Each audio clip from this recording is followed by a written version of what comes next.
When you love something, you can put in long hours and you don't get tired. So I'm often hopping on in the middle of the night or a weekend. Instead of tiring me out, that just energizes me. So that's important. That gives me a lot of persistence to keep trying things. Well, and one of the beautiful things now is that I think data transcends every discipline. Yeah, my career path was all over the place. And so in high school, my buddy and I had a disc jockey business. Then in college, I had a visitor guide business, buying old houses and renovating houses.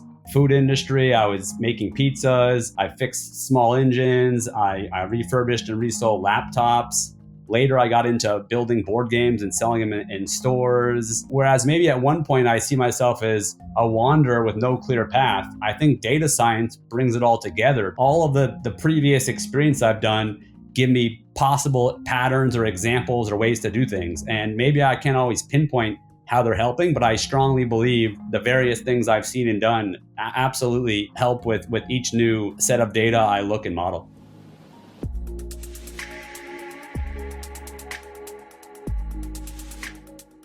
This episode of Ken's Nearest Neighbors is powered by Z by HP, HP's high compute, workstation grade line of products and solutions. Today, I had the pleasure of interviewing Chris Deotte.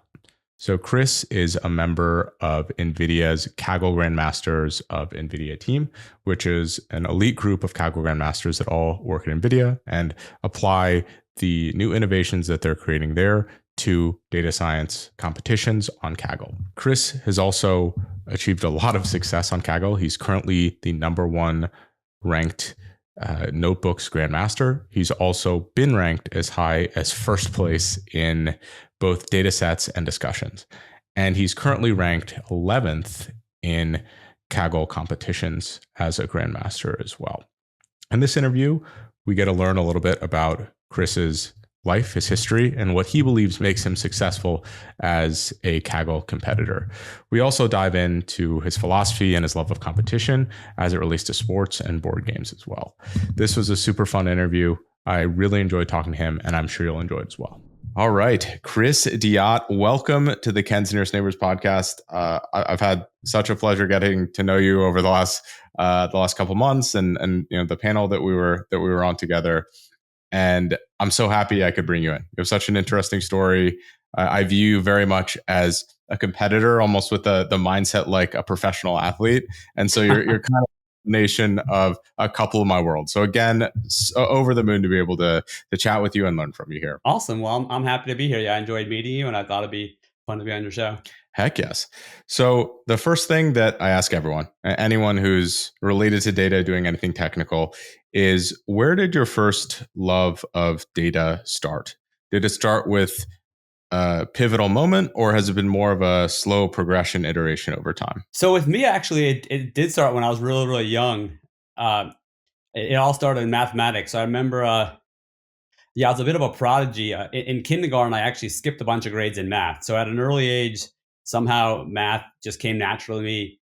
I know my mom and I did little puzzles at home and things like that. So basically, I think it grew out of my love for math. Amazing. And so, piggybacking on that love of math, was there a specific aspect of math that you liked? Was it that, hey, there's this solvable problem and there's this process that follows logic to be able to get there? Or is it just like, hey, as a kid, I was just having fun, and that's the nature that it took? Well, with me, yeah. So that second thing resonates good with me. I think a lot of things in life, the trajectory in life, I just do things that are fun. So I loved math. It was really, really fun. And it also resonated with me. Something about it appealed to me. I guess what I liked, and actually which pushed me on the path towards data science, was I liked how you could simplify everything you're learning down to kind of a single formula or a single idea. You'd sit in school for a whole week, and they'd fill the chalkboard with example after example after example. But if you thought about it at the end of the week, pretty much they just kind of taught you one or two ideas. So I think I really enjoyed I think I enjoyed the aspect of being able to on my own kind of figure out what was the one or two ideas that were taught this week. And I would often sit and think about it, and it would kind of click with me. So I like how things kind of boil down to a simple pattern, which you'll see is kind of the essence of data science. Yeah, I mean, that's the essence of really the work that we do. Obviously, there's applications in more pure programming. There's applications in computer science of that thought process.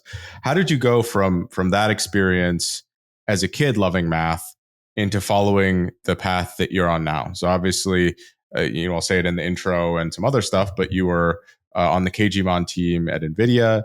You also are, in my opinion, one of the greatest Kaggle Grandmasters ever. I mean, you're ranked for, you've been ranked first, or you're currently ranked first in all of the categories, except for competitions now. But you're knocking on the door, so I'm waiting. I'm working on I'm that waiting one. for that crown. But how did you go from a kid that's loving math to then applying data science and then effectively competing in data science on a regular basis? Yeah, when I think about where I am now, I really feel blessed. I really feel that I have my dream job, and not everybody could say that. So as a kid, I had a hard time figuring out what I wanted to do, because when I was a kid, data science didn't exist. So I sort of know what I enjoyed, but I didn't know what career to pick. So I always stayed in the math. My degree from undergraduate and then my PhD are both mathematics. So I always stayed with math. And I think through my whole trajectory, I was always fascinated, because people, as I said, I skipped some grades. I was good at math. People would always ask me, and it came very easy for me. I didn't have to work too hard, because again, it clicked. I saw, I saw the pattern.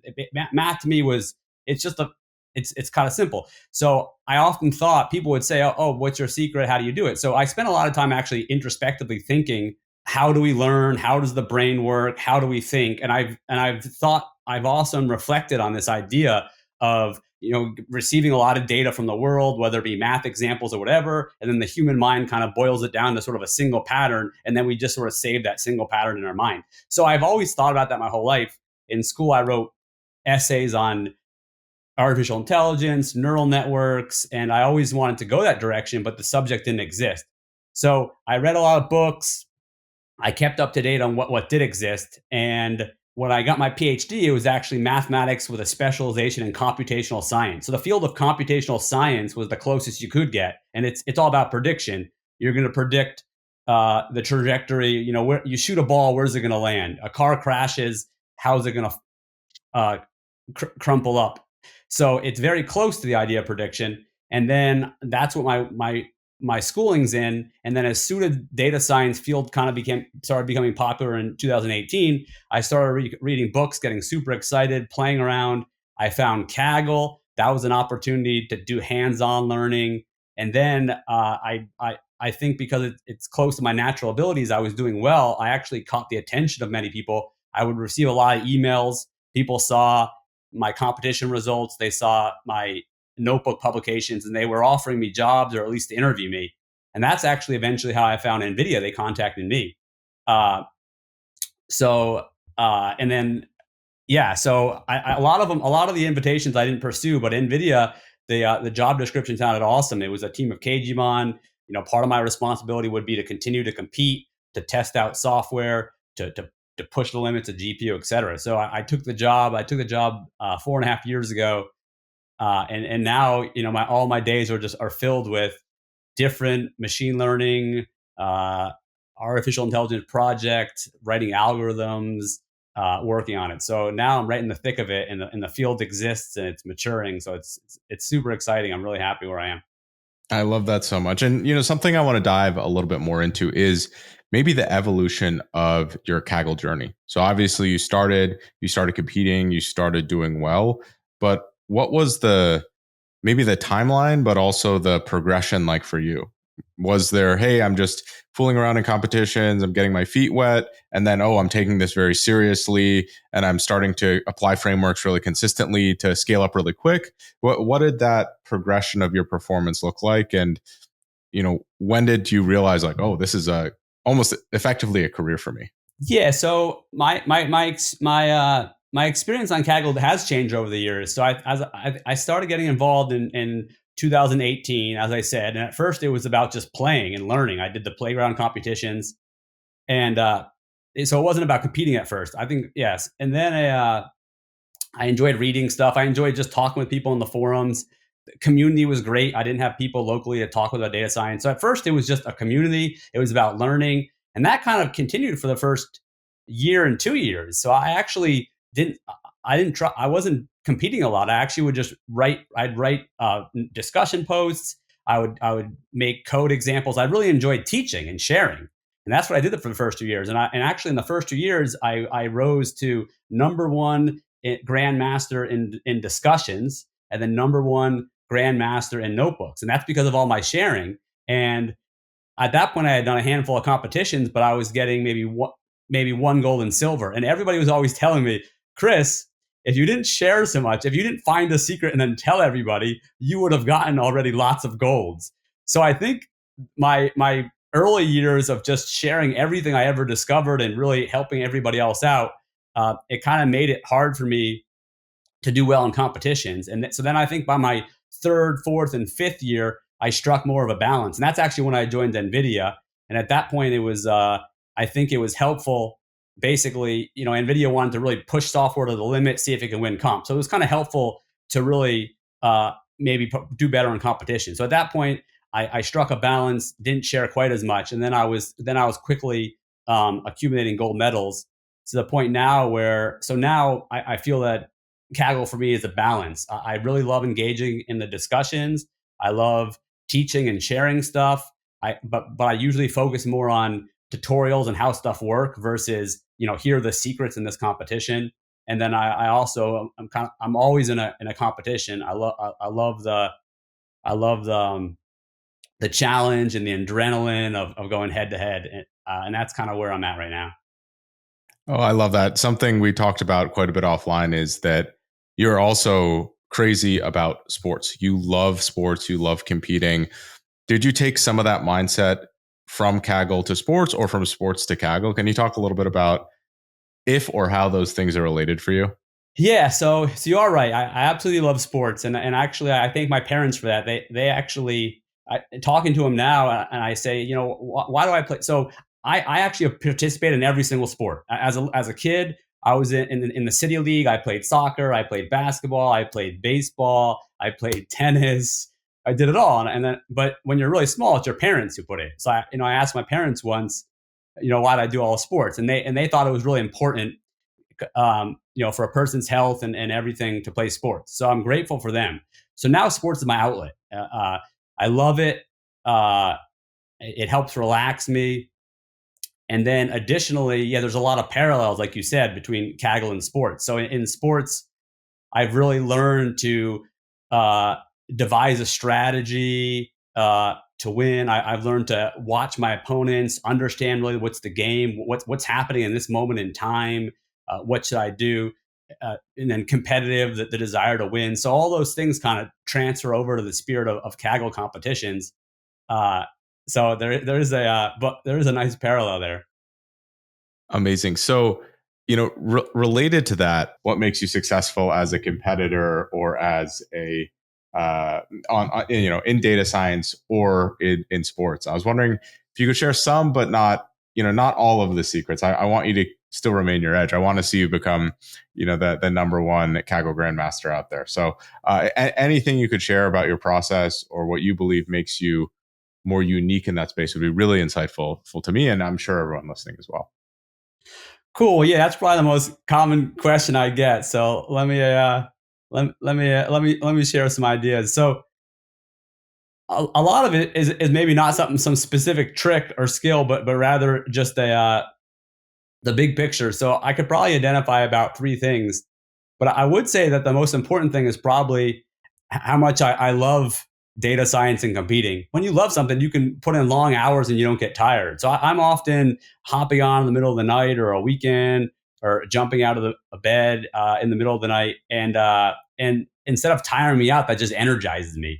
So that's important. That gives me a lot of persistence to keep trying things. And if you didn't love it, then the time required to do well would tire you out. So that's really important, I think. And the second thing is just developing instincts, right? I've done this now for years, so I have a very good understanding of exactly what the problem is. So you go into a new competition, there's some task. I kind of understand what's going on by looking at the data. I have a good sense of the data. I have a good feel for which models would be good handling the data, which models cannot. So I have a good sense of kind of all the moving pieces. And in that sense, I can quickly know which ones to deploy. That's really helpful. And then finally, I think to be successful, you need to try a lot of ideas, be creative. And I think that's where I have a lot of experiences in life, and ideas just always pop in my head. And I think they just come from all the various things I've done. I think different things you do in life can remind me of, oh, it might be neat to approach this in three parts and have one part do this and two parts do that, because that reminds me of something I saw before, or something I had to do on a job. So I think just having a lot of experiences to pull from allows one to be creative. So to recap, I think persistence, which comes out of, or being able to work hard, which comes out of a love. Uh, I think having instincts and understanding from just doing it often, and then lastly, we had mentioned creativity to continually try new things. Hopefully, I didn't drop any big secrets that everybody's going to listen to this and then start beating me on Kaggle. This episode of Ken's Nearest Neighbors is brought to you by Z by HP, HP's high compute, workstation grade line of products and solutions. Z is specifically made for high performance data science solutions, and I personally use the ZBook Studio and the Z8 workstation. I really love that the Z workstations can come standard with Linux or WSL2, and they can be configured with the Data Science Software Stack Manager. With the Software Stack Manager, you can get right to the work of doing data science on day one without the overhead of having to completely reconfigure your new machine. Now back to our show. No, well, one of the things that I think is really unique is the third one you described, which is the creativity. And that's something that is probably built from your own unique experiences. So there's a great book that we talked about before, which is Range by David Epstein. And there's this idea of, I think it's like analogous knowledge, where you're pulling knowledge in from different disciplines and applying it to your domain.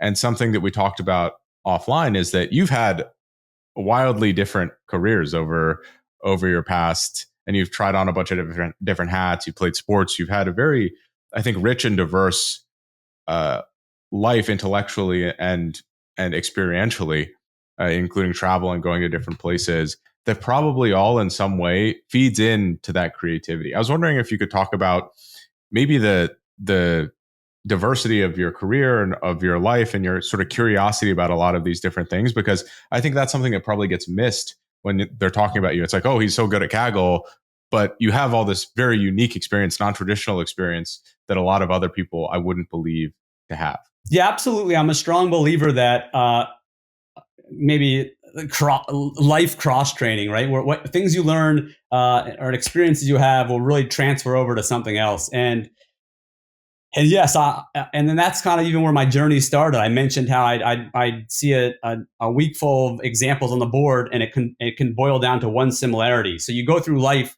and you're in the afternoon, you're playing sports, you're traveling, you're doing all these things, and there's sort of a commonality to how everything works in a similar fashion. And to quickly summarize some of the things that I've done is, my career path was all over the place. And so in high school, let's see if I can run it down on one hand. So in high school, my buddy and I had a disc jockey business. We provided music for people. Then in college, I had a visitor guide business where take photography. Basically, it'd be a book with maps to show you what to do in the city with photography and ads. This was before smartphones. Then I got into buying old houses and renovating houses, food industry. I was making pizzas. I was a waiter. I fixed small engines. I refurbished and resold laptops.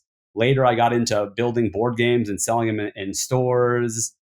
So that's just a bunch of the different things. Then along those times, as I mentioned, I played dozens of sports. Also traveled to over 37 countries.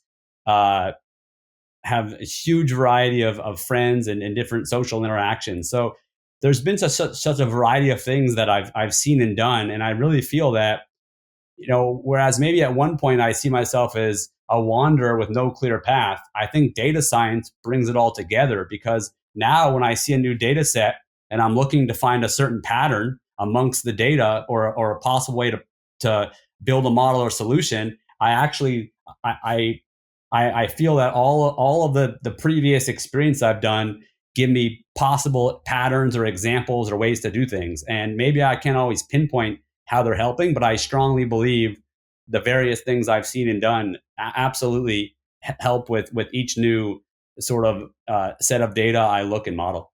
That makes so much sense to me. If we're thinking about Kaggle, for example, some of these competitions where you're constantly trying to optimize and get more and more perfect, the more breadth of information and experience you have access to, the more fuel or the more variation or the more little levers you can pull and try to apply, rather than taking a similar approach. If you have a smaller version of the world where you have less experiences and less tangential knowledge, you have less things to draw from to be able to draw corollaries or to think about different ways to optimize or different approaches to take. And so to me, that's a very fun and exciting exercise, is that, okay, I can actually get better because of the experiences that I've had. I mean, I don't think anyone should feel like going on vacation or any of these types of things are a waste or any of these types of things.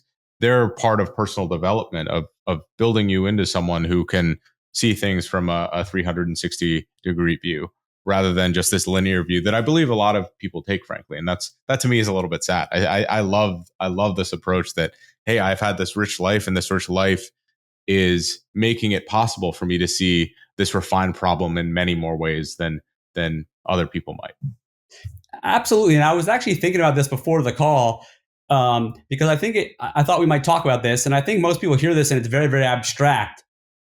They might say, oh, well, how possibly can playing sports, how can you use idea from sports, building a model? Or how could, let's say you applied to a job and you're doing something over here, how could that possibly be applied to a model? And I had thought of actually a concrete example. So in some competitions, you need to maybe detect something. So you have an X-ray and you have to detect maybe when the patient has pneumonia. So you might say, well, like, okay, let me compare it to when I applied to that job. How did the company find an employee? Right? They're trying to find something. So what does the company do? The company casts a large net and they bring in 200 people. And at first they're not very selective. They just bring everybody they can in. And then once they're in house, they then talk. They spend a lot of time with each candidate, really get to know them, and then they might pick the couple they want. You can do a similar thing in models. So you have a very quick, simple model that scans through tens of thousands of images and quickly finds 100. Very cheap model. Now you employ a larger, more sophisticated model, which goes through each image and very, very closely analyzes it to see if it has pneumonia. And you can't actually spend all that time to analyze the original 100,000. A company can't give an interview to every person in the United States. So that was just an example of something you might come across in your everyday life, and then it applies. And I think there's, an unlimited number of examples like that of something you see or something you participate in, and then you can kind of use the mechanics of how that worked, and you can use it in something you're building with modeling. Oh, that makes so much sense. I mean, I see this in not necessarily in like the data science realm. I see it there too. But if you're looking at, for example, professional sports, if you see how a team, if I've worked in basketball my whole life and I see how teams operate, and then I look at how an individual professional golfer operates, I see, oh, there's all these efficiencies that are done in basketball and how they're training the athletes and how they're approaching practice and things along those lines. They're not all applicable, but some of them are applicable to a golfer, and they're different than what the golfers are doing because no one's pulling from that other domain. And the more domains you have access to, the more likely it is that you find something that cross-pollinates and could be even more effective because it is tried and true. It's researched and effective in this other domain. It's not like pulling something completely randomly that has no chance of working. You're increasing your success by pulling these essentially like either mental models or actual models from other domains and building them in, which I think is just, it's so fun. And it's not that to me is like the curiosity side of this problem, or the outward thinking side, where it's not just, oh, this linear, I have to optimize. It's like, well, I get to sit here and think about ways that this could be improved. And that's probably where the biggest leaps come from, not just writing more code. It's actually thinking about it and then integrating and using different systems. I would imagine it's not necessarily about the implementation. It's a lot about the actual systems that you're devising to use. Is that really the case?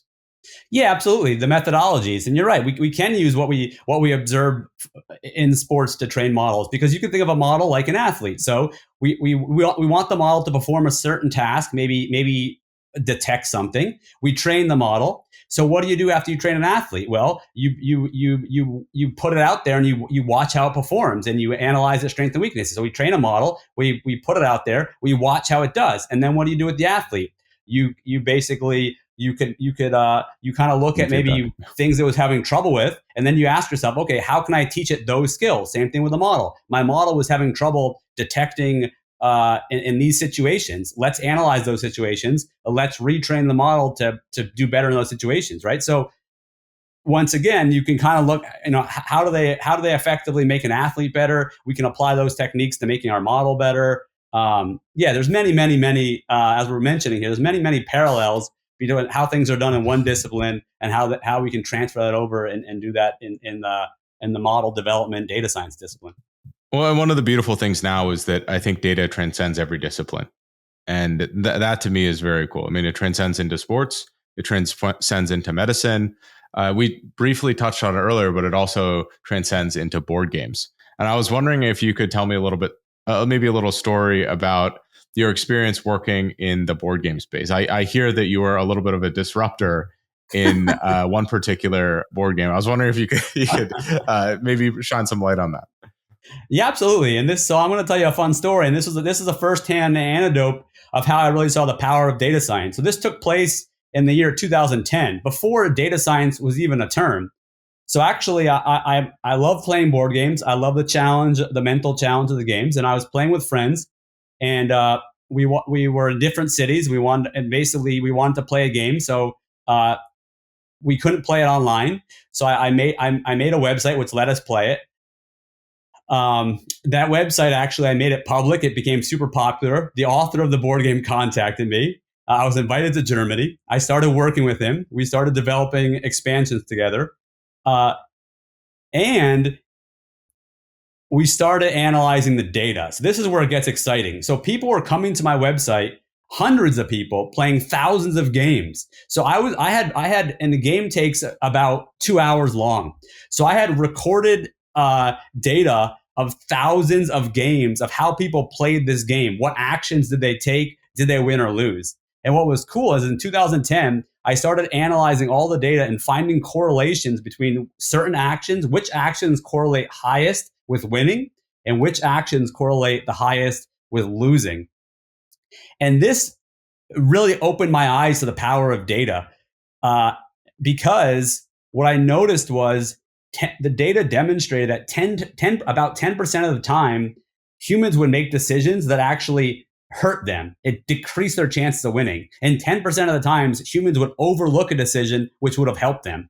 So I had all the numbers to show this. And I published it in a forum. And of course, at first, all the players say, no. We've been playing this game for months, years. This can't be true. You can't do those things. They won't help you win, blah, blah, blah.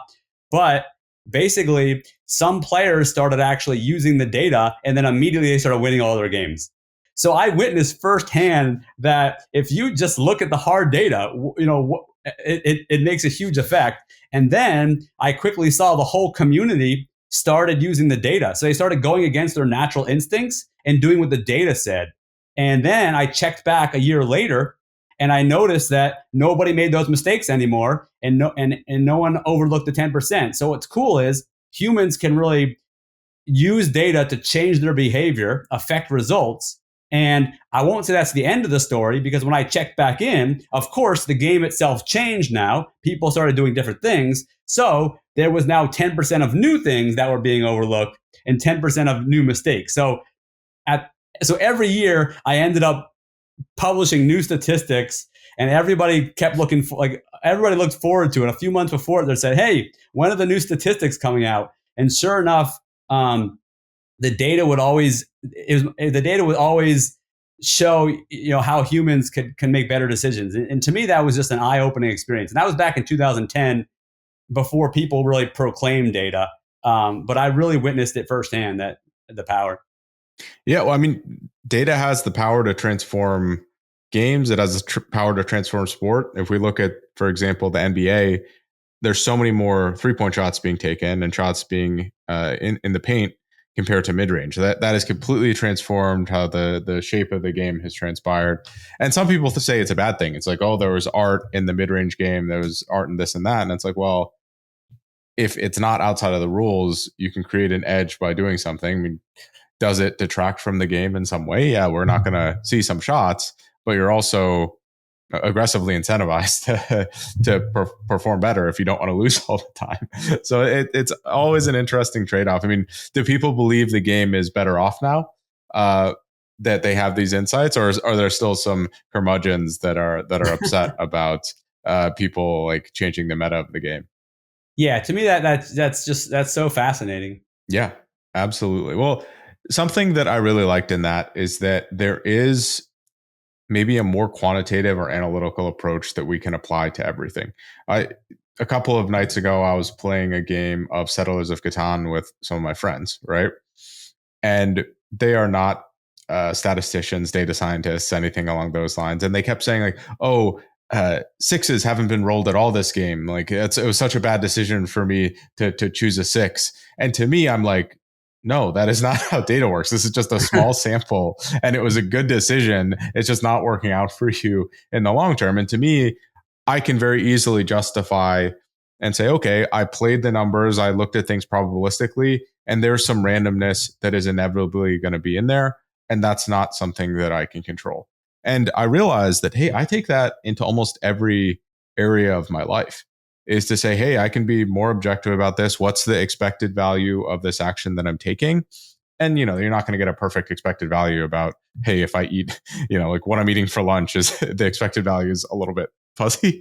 But it's interesting to think that there is a way to view the world through a more quantified lens, and a way that is not like that, maybe like a less deterministic way. And I at least think that that has been very beneficial to me in how I live my life. I think that I'm a lot happier knowing that, hey, if I make a lot of good decisions over time, it'll probably net out.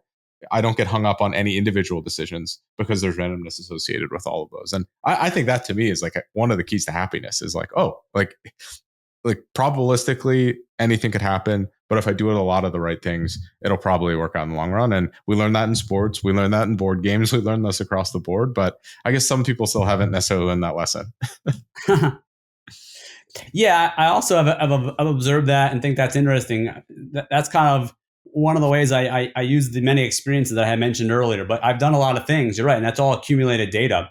So I basically kind of helps me make future decisions because I kind of it certainly helps me when I build things. I love to kind of construct things, whether it be carpentry or work on small engines. But basically, I already have a sense that, oh, okay, if I bend this piece or I move this here, I just have a very strong intuition what's going to happen. And that's the thing, because I just pull from the tons of times You're refining your own model. Yeah, my model of either playing sports and kind of and doing something similar or seeing something. And likewise, if you're interacting with people, even social situations, you can kind of, if you've had a lot of, if you've been with a lot of different types of people, if you've had relationships with a lot of different types of people, you've maybe traveled to different countries, you've kind of seen a lot. I think it helps you, work just basically, just helps you kind of, make informed decisions and stuff throughout your life. I love that so much. And I want to change gears a little bit here. I want to maybe finish up with your experience a little bit more with Kaggle, but more with like the KGMON team. So we talked about sports. A big aspect of that is team sports. I mean, technically, the KGMON aspect of NVIDIA is a team. And I was wondering if there's anything in particular that you've learned from other data scientists that you work with that has benefited you in competitions. I mean, that's one of the really cool things of interactions, meeting people, refining those models, is you also get to learn from other people in a really unique way when you get to compete against them or when you get to work with them. And I was wondering if there was any big takeaways that you had from being a part of that team and that accelerating your progress in competing in data science. I have. So for the viewers that don't know what the acronym KGMON mean, it stands for Kaggle Grandmasters of NVIDIA. So NVIDIA hired a team And I forget now. We've been growing the team, but we have roughly a dozen Kaggle Grandmasters. So they're competition Kaggle Grandmasters. They're employees of NVIDIA, and we do various tasks. So we help out with different NVIDIA projects. We still continue to compete to test software or keep our skills up. So we do a bunch of different things. But yeah, one of the things that's really enjoyable is I have opportunities. A lot of the projects I work on, I work with them. So these are incredibly bright people, and I get to share ideas and work alongside them. And we're always learning from each other. And I think where I've learned the most is, so every year we usually do some big competitions off of Kaggle, whether it be a Rexus competition or the KDD Cup. And these are often competitions where we work for months, and it's the models are usually bigger than what you see on Kaggle. So we'll have data sets where we might have billions of observations. We might be making a recommender system for Amazon. They're hosting a competition, and they've given us, the user behavior of tens of millions of users and what items they've viewed in the last month. So the size of these projects are much bigger than what you might see on Kaggle. And as such, we've written code where we have hundreds and hundreds of scripts. So huge repositories of code. And I'm working alongside a team of maybe 5 others. And these have been huge learning experiences for me. Particularly, I would say that my background is more just writing, quick little scripts. But working with them, we really have to make these things work. You have to accelerate all your code. So they've taught me how to make everything run faster, how to run everything on GPU, which libraries, Rapids and other libraries to use to speed things up. So I remember my first year here, I was writing some code using pandas, and I was processing a huge data frame, and it took hours. And I said to the team, this is going to be hard. How can we possibly run experiments where each time takes 2 hours? And a teammate had showed me how to use Dask and QDF and all these things, and it actually got the time down to 2 minutes. So my mind was just blown. So basically my teammates have opened my eyes to tons of different libraries and how to accelerate things. And then also I've learned a lot of modeling tricks, how to build a lot of custom neural network architectures, recurrent neural networks, transformers, things of that nature. Some of my teammates are stronger than me and custom making architectures and setting up the loss function. So I've worked alongside them, looked at their code, and learned a lot. So it's great. I mean, it's really a blessing to be able to work with some of the best, the best data scientists in the world, right? All these coworkers are all the top grandmasters in the Kaggle thing, and they all have so much knowledge. And to be able to work with them and just to see all the learnings on all tricks on how to make models more accurate and how to deploy new libraries to accelerate everything. There's been so much that I've learned in that, and that's been that's priceless, right? You can't if you just walk down the road or you just go to your local university, you're not going to bump into the top data scientists in the world. So it's been just a rare opportunity to be able to collaborate with so many smart minds. I love that so much. But I also think that there's a broader lesson in that is, if you're a beginner data scientist, there's people who you could find in local communities that are dramatically more advanced than you that you could 100% learn from by working on projects together, by doing any of these types of things. And there's a chance they could even learn something from you. And I think that, especially with Kaggle, a lot of the grandmasters have released code, they've released notebooks, they've, like yourself, have demonstrated how you do a lot of different things and explain a lot of different things. So they can maybe not learn directly from someone like yourself, but they can find resources that you've done. They can find resources that are very helpful and useful on the platform there as well. And that to me is one of the blessings of that community. It's one of the blessings of someone like you who's willing to be able to share a lot of the insights that you have. And so people like myself and anyone else can learn from them as well. I agree. You pointed out an interesting thing, which you're right. Kaggle's a community where you have both you have people who are just starting out, and you also have the best in the world, and they're all happily communicating and sharing ideas. And you're right. There's not a lot of forums like that. If you're a beginner tennis player, you don't get an opportunity to get pointers and chat a little bit with the best tennis player in the world, right? And a lot of other disciplines, you don't actually have so many skill levels all interacting. So you're right. Kaggle is very unique in that regard. Yeah, it's really unique. And I think it's a very special thing. I mean, that to me has been one of the reasons why there has been such an advancement in the that corner of the technology world as well, is because the free sharing of knowledge, ideas. And I think some of that, it'll be interesting to see how more privatized models and things like that, especially LLMs, if they negatively impact the corroboration between people. I think that's still to be seen, but it seems like we're some of those are a little bit of an affront to the very open source nature of the data science and machine learning space. So I guess that'll be a script that's yet to be written, and obviously I hope that there's still opportunities to really share and build things together in public in the way that there's been done in the past. I agree. So you are ranked, I believe, 4th right now in competitions. And I'm wondering, what is the next obstacle that you are trying to break as it comes to Kaggle and competitions? And what is the roadmap for you to get there look like? Okay, so I think fourth is the highest I've ever been. I think now I've actually gone down a little bit to 11 or 12. So yeah, I've been on Kaggle now a number of years, 5 or 6, and I've done a lot of things. Right. So what are my goals? I guess it's still a personal goal of mine to get a first place solo. And I know it's crazy. There's so many other great things to do on Kaggle, just as we had mentioned. So why am I focusing on this? But I guess I've done a lot of the things. I've already gotten, I forget, 20 gold medals or more than 20. Basically, I've already achieved a lot of the achievements. So what have I not done? So I think it'd be an incredible experience, because it's incredibly difficult to get first, because you're competing against thousands of teams. So there's so much competition, so many people that are coming up with creative ideas. So it really is, I think, an incredible. It's really a difficult task, and I think the highest I've done by myself is just 3rd place solo. So it's something I've yet to do. I think that's one of the things still on my goals and aspirations. I love that. What do you think it would take for that to happen? Is it time spent? Is it a specific type of competition that you believe you perform strongly in? Or is it something different altogether? Maybe there is an element of luck as well, but I'm interested in what your roadmap might be to achieve that goal. So I've been I was very close a couple of times in the last year. Actually, I was. So I think to achieve it, it takes sort of everything happening.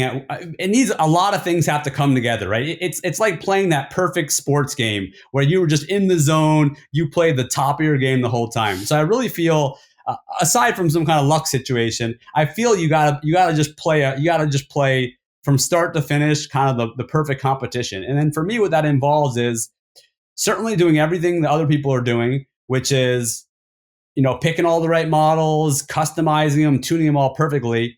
But a lot of times you need some secret sauces. And a strength of mine is usually understanding the metric. The metric is what's actually producing your score for the leaderboard. It's a mathematical formula. So oftentimes there's ways to sort of kind of optimize your model to potentially exploit it a little, or to really specifically optimize that. So I'm usually good at that, tweaking the mathematics in my favor. So I think if there's a weird metric involved, that helps me out. Certainly building all the right models.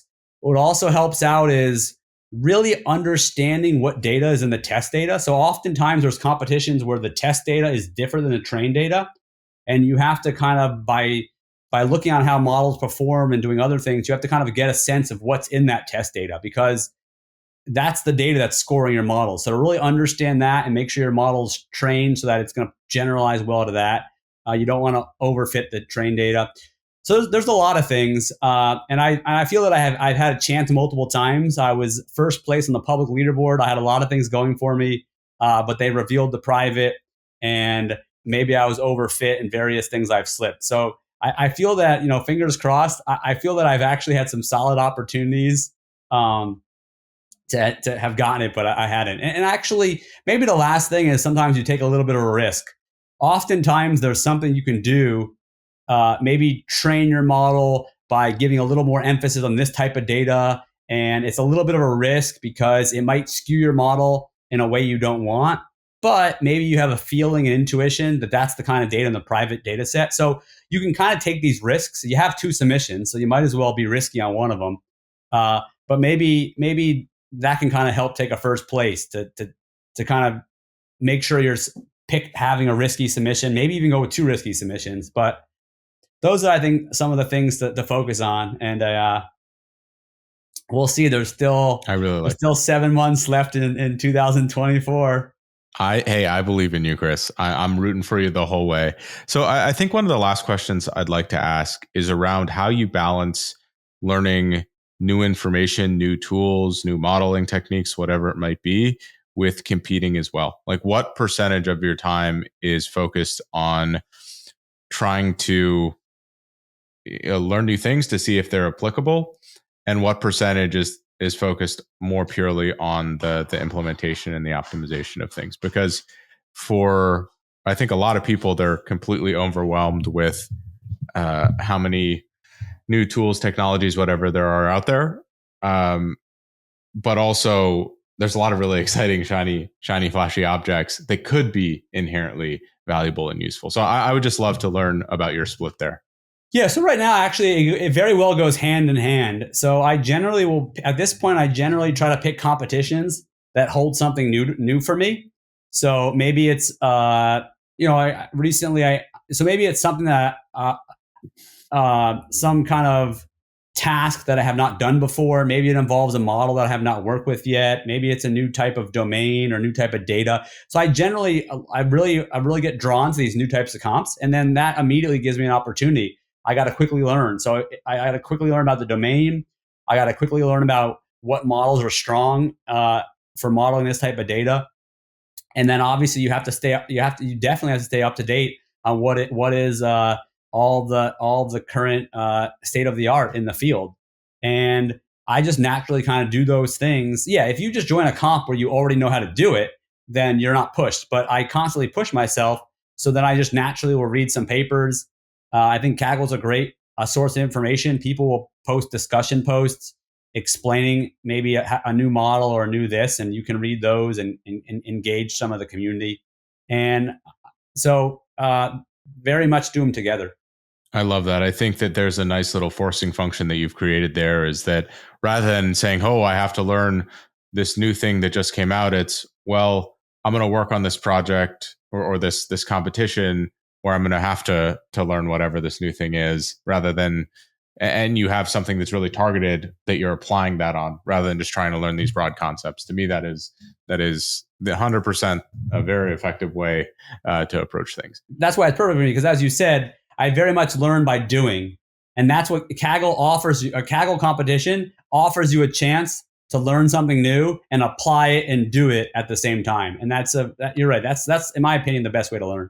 I could not agree more. Are there any final thoughts you might have for someone who's really looking to level up their Kaggle game? Maybe they've done a couple competitions and they're really excited about it. Is there any final thing, like, hey, words of encouragement, or maybe some strategy you'd like to impart to people? Yeah. So I guess what I would say is just if you're enjoying yourself, just continue to enjoy yourself. Pretty much it's all about having fun. So I would just say participate as much as you can. Don't hesitate, or don't be afraid. Just join competitions. Don't be afraid to ask questions of grandmasters or people in the community. That's what it's all about. So just participate and be active. And that's, learning will happen naturally. Don't be hard on yourself. Don't expect yourself to learn everything the first day, the first week. Just take your time, have fun, and just play. And that's kind of a philosophy I apply to my life and and all the things I do. And look where I've gotten. I've gotten I've gotten a lot of successes in my life. So just that's probably the best advice. Chris, I love that advice. I've loved this conversation. Thank you again for being willing to chat with me and talk shop. And I learned a tremendous amount as well. Where can people learn more about you? Where can people find out what you're working on? Anything along those lines? So I'm not active on the typical social medias like LinkedIn, what have you. So the best way to contact me is just say hi on Kaggle. And you know what? If you would just want to say hi, find any one of my posts, just reply and just say, hi, Chris, I saw your podcast and I just wanted to say hi. I'll immediately write back. I write back to everybody. I'm checking Kaggle, usually, daily. And I really, anybody that tags me and asks me a question, I respond back to. So that's the best way to communicate with me. I love that. So everyone, if you have your questions, Kaggle is the best place to reach Chris. Chris, again, thank you so much. I really enjoyed having you on. I can't wait to catch up with you again.